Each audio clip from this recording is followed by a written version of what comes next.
Hello and welcome back to our MOOC on language and emotion at work. Today we're dealing with some extra material for modules 3 and 5 of our MOOC. We'll be talking about humor and emotion and prosody and emotion and of course everything in relation with language.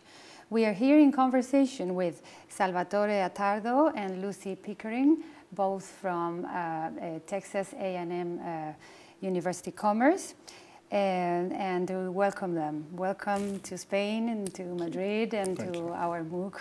They are members of emoción. I'm going to introduce them a little bit. Salvatore Attardo is full professor at Texas A&M University, and he's the Dean of the College of Humanities, Social Sciences and Arts. He was the editor-in-chief of Humor, the journal for the International Society of Humor Research, for 10 years. He studied at Purdue University under Victor Raskin and extended Raskin's script-based semantic theory of humor into the general theory of verbal humor, the GDVH.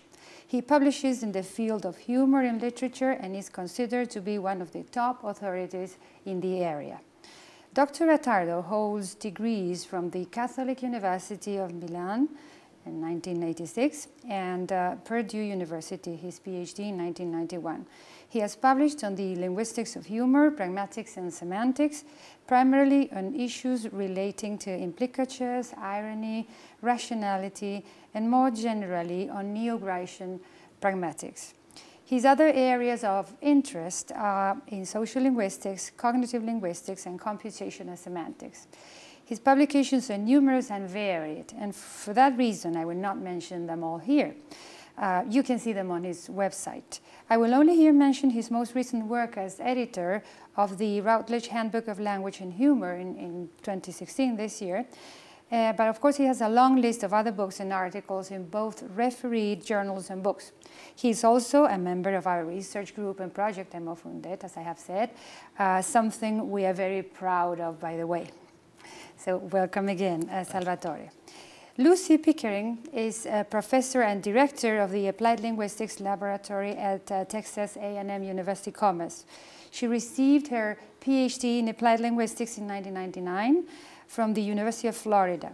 She has taught in the University of Alabama, Georgetown University, and Georgia State University.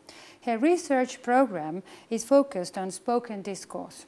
She has done considerable work with Brazil's model of discourse intonation and its application to second language classroom discourse. Additional interests include prosodic development of second language learners, English as a lingua franca, and the intersection between prosody and pragmatics in varieties of English. In 2012, she published a book entitled English Communication for International Teaching Assistants, in co-authorship with Gorsuch, Mayers, and Griffey, and she has numerous publications in refereed journals and books, which you can see, of course, on her web page as well. She is also a member of emoción, and I'm very pleased that she can be with us here today.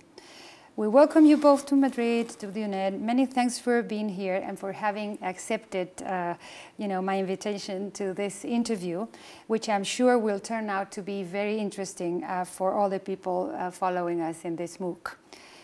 So we'll right away pass on now to the interview, or conversation, as you might want to call it, in which I will mainly ask you about the connection between your respective areas of research and the emotive or expressive function of language. So, Salvatore, as I said in the introduction, you are a world expert in verbal humor. Nobody can deny that. So the first question I would like to ask you is, from your viewpoint and in a few words, what would you say is the connection between humor, language, and emotion? In a few words, right? Yes. It's a difficult question. It's a very good question. So, we can only scratch the surface of it. But, humor is a cognitive phenomenon that takes place in the brain of people. Mirth is the emotion that accompanies humor. Not always, but most of the time. And then you have smiling and laughter, which are physical expressions of the emotion, but that can also be completely faked. You know, they're social behaviors. So that already gives you an idea of the complexity of things. Then you throw in language, which is, of course, an incredibly complex system of, you know, communication, semiotic system, which increases the complexity even more. So, you know, the one thing that we can say, which I think is one of the topics that you will hear again in this conversation, is that humor and emotion happen in context. You can say almost nothing that doesn't involve the situation in which the exchange that is potentially humorous takes place. Okay, so I would say that that's really the theme that you know, the central theme that needs to be unraveled before we can talk about what are the connections between all these things. Yeah, great. And I know that Lucy has also worked in humor. You have some publications together. So to both of you, I'd like to ask, we know that there can be humor without language. I was thinking of Chaplin, for example. But can there be humor without emotion? Well, let me first make a comment on your claim, which is presupposed by your question. It is true that there can be humor without verbalization. However, there cannot be humor without semantics, which is part of language. Of course. Because all humor is based on meaning. Right. And so infraction of expectations, incongruity, whatever you want to call it, those are meaning. Okay, so there's always meaning involved in humor. There may be no verbal speech taking place or no written speech taking place, but there is meaning, there is semantics underlying the whole humor experience. You cannot have humor unless you have meaning attached to that. Now, would you like to? About emotion. Humor without emotion. Or is it always, you know, there's always emotion attached to humor? Or mirth, if you want. Well, I think there can be lots of different emotions attached to humour. Mirth is definitely the one we're going for. Yes. But there can also be more irony or aggression. Yes. So when we're thinking of Curtis Condis and Boxer's work in biting versus bonding. So teasing for bonding purposes or teasing for biting purposes. So, but yes, I think there is definitely an emotional response of some kind. So there's no humor without emotion. Well, actually, you can do humor without emotion. You know, because a moment. Here's an example. There are 10 kinds of people. Those who understand binary code and those who don't. What emotion am I eliciting? Well, mirth, presumably. Yeah, because it's funny. It's funny. If you know binary code. But if not, I mean, it's a very... Then you didn't understand the humor. Then you didn't understand the humor, right? Yeah. It's so a very cerebral... Confusion it's a and very irritation. cerebral... Well, okay, then the humor failed. But it's a very cerebral thing. So, you know, probably very few people start laughing hysterically and, you know. So, you know, the emotional reaction can be minimal or, you know, entirely absent. Because he didn't understand. No, not necessarily, because it can be just an intellectual exercise, like doing crossword puzzle. You know, I mean, is there an emotion attached to a crossword puzzle? Solving a problem? Yeah. Satisfaction. Yeah. Maybe. Yeah. Well, Lucy, you are a phonetician who studies prosody and its connection to discourse and pragmatic functions. And you have also done research on the connection between prosody and humor, as I say. So how does prosody and paralinguistic features get into this picture? What is the relationship between prosody, emotion, and humor? So, first of all, I think we need to distinguish between paralinguistic features and prosody. Yeah. So, the way that we talk about prosody in terms of it being a pragmatic discourse model, it's actually a grammatical system, right? Yes. It's a grammatical system within the language system. In other words, we make conventionalized choices rather than other choices, and we know, if we make a certain choice, we're not making another choice, and that's for a reason. So in that sense, it's a grammatical system. Paralinguistics, actually more and more, so paralinguistics would be eye gaze, gestures, and actually more and more with multimodal discourse analysis work, that is becoming more and more systematized. So it might be, but for now, I wouldn't put them quite in the same basket. Prosody, I think, to go back to something Sal said, context is everything. So something in and of itself, a intonation, contour, or pattern, a choice of stress or emphasis, in and of itself isn't necessarily carrying a specific emotion or not. But if you give it within a certain context, then it has an emotional value, semantic value, emotional value, whatever. So if, for example, I choose to say something very loudly in a context in which saying something loudly is not neutral.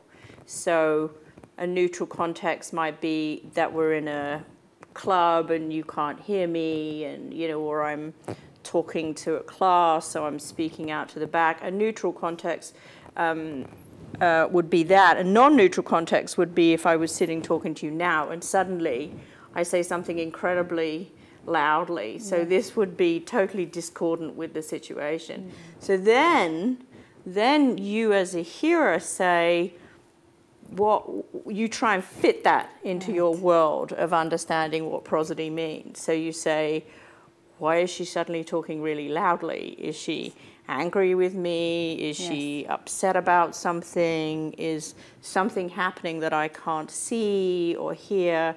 So then you try and fit that into your world. And in that sense, prosody is very much cue to people's perception of what might be happening in terms of emotional content. Oh, great, yes, indeed. This is a question for Salvatore. Do you think that emotion should be included somehow as one of the variables or knowledge resources within your general theory of verbal humor? Well, there are 2 points of view on that. Mine, which is no, you shouldn't. No. And then there is a large group of, semi-large group of people who are doing work on expanding the general theory. And they would probably say yes. I don't know that they've looked at emotion specifically, but their approach is to take the general theory and incorporate context in it. Now, the way Raskin and I saw the general theory was as a theory of competence, which is by definition acontextual, or at least largely acontextual. So there is this very interesting discussion going on in which, as I said, some people like Vili Zacona, for example, who's doing very, very good work, and she is arguing for broadening the general theory and adding knowledge resources to it that would include contextual elements. So my guess is that she would argue, sure, why not? Emotion should be part of it. And Leonor Ruiz-Gurillo also has extended your theory. Yes, she has that's included another other person, elements. yes. Right. But why don't you agree with that? Because I think that it's a theory of competence, not of performance. So if you want to look at performance, then you need to do the kind of work that I've been doing with Lucy, which is to look at how people actually perform in the theatrical or in the performance sense, in the linguistic sense. How do actually people perform humor? And that turns out to be a completely different field that requires its own theory that has nothing to do with the general theory. The general theory is only used to identify the humor and to confirm that what you're looking at is humor, which is otherwise an intractable problem, which is a problem for conversation analysis and everything. They have no way of identifying the humor outside of the fact that, for example, somebody laughs, which means when you have something like failed humor, which is defined as humor at which no one laughs, then you can't identify it. Hence, you cannot analyze it. Problem, right? Whereas if you have the general theory, it says this is humor, this is humor, this is humor. Great. So now you know what's the humor, and you can do the kind of work that we've been doing. For example, how do people deliver humor? You know, is it done with intonation, with prosody, with smiling, and all of that? And we've done a very, very small area, which is exactly how is humor delivered, and it's taken us 10 years plus of research to do that. So, you know, to build a theory of performance that would involve everything, you know, will require decades of work, and I'll be long dead before we have it. Okay, and Lucy, do you think that prosody can be humorous in itself, just a given choice of a certain intonation, for example? Okay, yeah, so that's a good question. I think vocal affects can be funny. So things like Daffy the duck does a and I don't know, I can't do it, and the rabbit, and or filling your mouth with helium from a helium balloon and getting that little chipmunk, you know, so kind of sound. Yeah, so those vocal effects can be really funny. But no, I don't think that and acontextualize, a totally decontextualize, other than those can be, so something that's part of our systematic choice of intonation and stress can be. And I think the importance of context here, you can think of something like mimicry. So mimicry, often when we're mimicking somebody else's voice, we will try and mimic pitch movement and prominence patterns and so on. And that can be funny, or it can be really hurtful. Offensive, yeah, and it depends on the context in which it's being. So the vocal effect itself, the mimicry, the prosody choices that you make is only funny if mimicking in and of itself at that moment is funny. But it could be hurtful, or it could be, you know, any amount of things. So if you're talking about systematic use of intonation and stress, no. But if you're talking about vocal effects in certain contexts, yes, absolutely, you can make a joke just by using prosodic features. By raising a pitch, for instance. Or, right, you know. right. So, yeah. Yeah. Okay, and Salvatore, does the expression of emotion through humor vary depending on the language in which it is expressed? Certainly.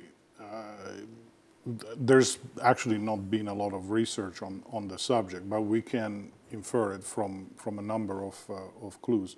One of which, for example, is the fact that we know that curse words, which are emotionally very charged, are perceived differently if they're said in L1 or in L2, or if it's a non-native speaker using a curse word. So that means that emotionally charged language is perceived differently, you know, depending on the language. So it makes sense then that you know, if I produce humor in L2, it's going to be charged differently emotionally. God help us in L3 and L4. It's like, you know, in L5 it's fine, on the other hand. And then the other thing is that there are cultural differences as to what kinds of humor, what genres of humor, when humor is appropriate, and so on and so forth. So that is going to change things radically on even the perception of whether humor should be there. I remember the first time that I went in an American church, and the priest started, actually the pastor, started speaking with a joke. And I was shocked and absolutely astonished, because in 25 plus years of Catholic thing, no priest had ever joked from the pulpit. Right. But there in the United States, I forget what the denomination was, but it was a Protestant, it was apparently fine. Yeah. You know, so, you know, these kind of things are going to be different. So the value of the humor is going to be different, you know, and so that's going to give you differences a priori. So certain, as I said, there hasn't been research on the subject, or much research on the subject, but I'm sure that once the research is done, we will see that there are considerable differences. I myself did the study a few years ago, actually many years ago, on the differences in perception of teasing between Italian and American students, and there were quite significant differences. The Italians thought it was a lot funnier to tease and be teased, and the Americans thought it was ghastly.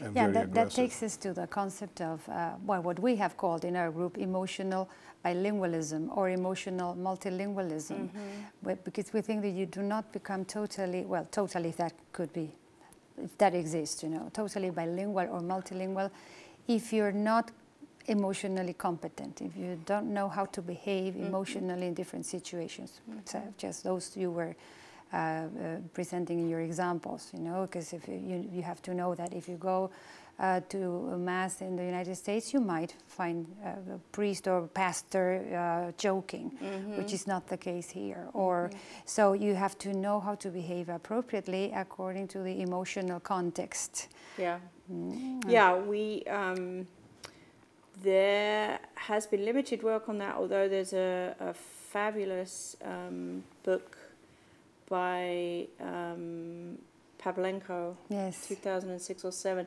called exactly that, Emotions and Bilingualism and Multilingualism. Yes. And her colleagues, you know, clearly believe that it is something that's different and you have to learn as you become multilingual.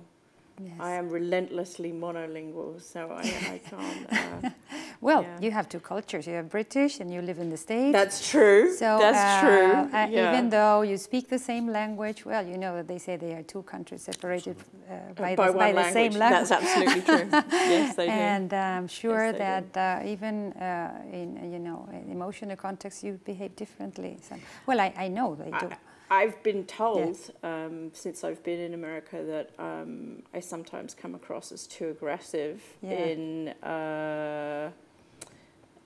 situations where you know it's a multi-party talk and I think I'm being funny, and and it's coming out as at least the perception for some. I've been told this a couple of times, mainly when I first came to America about 25 years ago, but I thought I was being funny and maybe biting a little bit.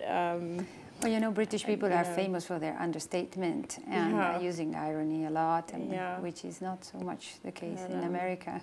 Yeah. And so maybe that's what comes across as more aggressive, because people don't understand your kind of humor. Or, yes. And that's why I think the humor is very, very closely connected to emotions, because it has a lot to do with who you are and what your culture is. And yes, so that's something that we talked about in module 3 of the MOOC. This idea that it's actually there's a difference between your intention and a hearer's perception, right? Yes. And we know that varies massively across even just varieties of English, the stuff I was talking about between Indian English and so on. So yes, intention and perception are two very different things, and the emotional response, the anticipated response from the speaker might be very different from the actual emotional response from the hearer. Indeed. And I'm sure you've noticed that you are also very multicultural because absolutely, but Italian, I've been known not to be able to express emotion in L1, let alone L2 or L3. So, you know, I wouldn't know. Because you're a man? Or? No, apparently I'm particularly bad at it. It's at least I'm told by other people. So I would not know. Well, maybe you think you don't, but we do in many ways. Sometimes it's in a covered way, in a in a covert. Well, apparently I come off as angry all the time. Yeah. So do you now? I don't think so. So I will, just one anecdote which they will probably cut, but where he's now no longer allowed to talk to wait staff in America. We won't let him because he sounds really mean. He doesn't smile, and he sounds really mean, and they get quite upset. Do they? So now, as a family, we say everybody else is allowed to talk to the wait staff. And again, it's this. I can see their perception is he's going to be a difficult customer. You know, as soon as it's a combination of his tone, the fact that he won't smile, his eye contact. You can tell that their antennae say, "Oh, this is going to be a difficult customer." Which is strange, being Italian, because Italian people are famous for expressing emotions. That's what I'm saying. Yeah. It's like clearly I am not good at expressing emotions. Yeah, well, maybe because we have this hybrid. Raising, because you speak French, you speak Italian, then now you've lived in the States for many years, so maybe you chose. I'm not going to express just in case. No, I think that it has to do with your idiosyncrasies. Yes, I mean obviously it's idiosyncratic, but I think it has to do with social expectations, and it's not just wait staff, it's students, for example. My students tend to be scared of me. I've been told that I come off as intimidating. I don't know why. I'm a cuddly, nice person.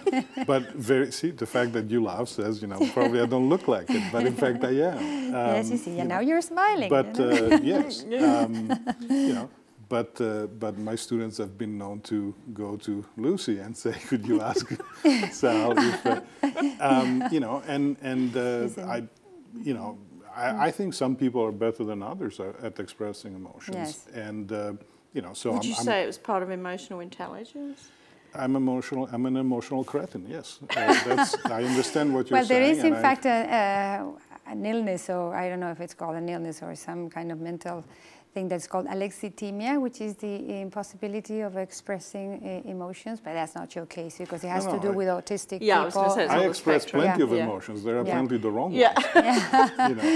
I'm quite happy to express my emotions to the waiters. They just don't want to hear what my emotions are. So I'm probably too honest. Good. And that might be the problem. So. You're very blunt all the time. Yes. Possibly. I've seen in your emails that you don't even say bye or best wishes, or you just go to the point, and because you want to be effective. Well, but you wouldn't come across as impolite, but just effective, I would say. Which is probably why the students are scared. But I mean, so the point that I was making is that some people are better at conveying emotion, and I would say at playing the social part of emotion. I think that's absolutely true. Managing. There's a social aspect to it. It's not absolutely. Emotions is not just what you feel inside. No, it's how you express them. How you express it. Because and that's a social. Because of the and that's a social thing. And I think that's the part that I'm really not good at, as other people are. I mean, I'm not saying it's a unique phenomenon. And it may be associated with the autistic spectrum, and it's quite possible, Asperger, that kind of stuff. But the original question then becomes: if you're not good at it in L1, when you're doing it in L3, you feel more clumsy. Then it's even worse, or potentially impossible. That is, then you say, there must be a point where you give up and you say, Right. This is who I am, like it or not. Accept it's me. your problem, not mine. You know, which is then even worse from a social standpoint, which probably explains why people are intimidated. That's why it's very important to consider humour as sort of part of an interactive space. Not, it's not just his intention; it's the interactive space of intentions, perceptions. That come together, that come together because that is where you're deriving the meaning from. Right. Yeah, well, and this is in connection with my last question, which was if you believe, as some authors do, that there is a connection between the linguistic expression of emotion and emotional intelligence, which is basically being capable of being empathetic. Because, for instance, some people also think that the good management of verbal humor in work environments is a sign of emotional intelligence. What do you think? Well, certainly. Let's just start from the most obvious observation. To know when to joke and when to refrain from joking is a fundamental skill that if you don't understand when it's appropriate to be funny and when it's not appropriate to be funny, your career will be very, very short. Yes. Because to make a joke at the wrong time is a social faux pas of serious. It can have very serious effects. Yes. It makes you look incompetent. It makes you look unprepared. It makes you. Because there are very clear social rules as to when it is appropriate to joke and when not, which have not been studied very much at all. I might add. So even at the most superficial level, I would say yes, absolutely. You have to be aware of the rules for being funny, and be aware of the fact that it is not an option to say, well, I'll never be funny, so I don't make the faux pas of being funny when I'm not supposed to, because then you come off as not a good team player, not a pleasant person, cold, uncommunicating, and all those they things. associated with good management skills. Correct. Yeah. Yes. So humor is very important. And but I would add to that caveat that humor is very important if you understand everything we were just talking about beforehand, about the context and about language use and so on. If you make a joke but it doesn't match the perceptions of the hearers that you're making the joke to, this could be just as bad as you not making the joke in the first place. They could see you as denigrating them or as being patronizing, whereas in fact, and this would be about delivery. Okay, so this would again be this idea of prosody and delivery and so on, that it's not just the time and place, it's also that the delivery is appropriately understood. Right. Yeah, so there are many, many variables that we have to take into absolutely. account. It's always. Even the timing of the joke. If you make a very funny joke 10 seconds after the point when somebody said something and you respond to that 10 seconds later with the joke, it doesn't work. It won't. And it makes you look bad rather than good. Yes. There's a very, very short time that you can produce a joke about a topical point. If you come back to it later, it doesn't work unless it's a callback, and that's a complicated thing that, like, professional comedians do. If you make a joke and it falls flat, it's bad. If you make a joke and people perceive it as you being aggressive and overly aggressive or even offensive, it's even worse. So it's an extremely difficult balance to tightrope to walk on, because any way that you go, you make a mistake. But if you don't joke ever, then again people perceive you as unpleasant, and there are even differences in gender. For men, you can make self-deprecating jokes and you're good because it makes you look good. For women, to make self-deprecating jokes doesn't work because it makes you look unprofessional. And there is plenty of evidence for this. So, at least in the classroom. So, you know, it's kind of a double-edged sword, because you have to say something, you know, that is funny, but you cannot do it about yourself, which is a safe, you know, I can joke about myself, it's a safe topic. Nobody's going to be offended because the joke is about me.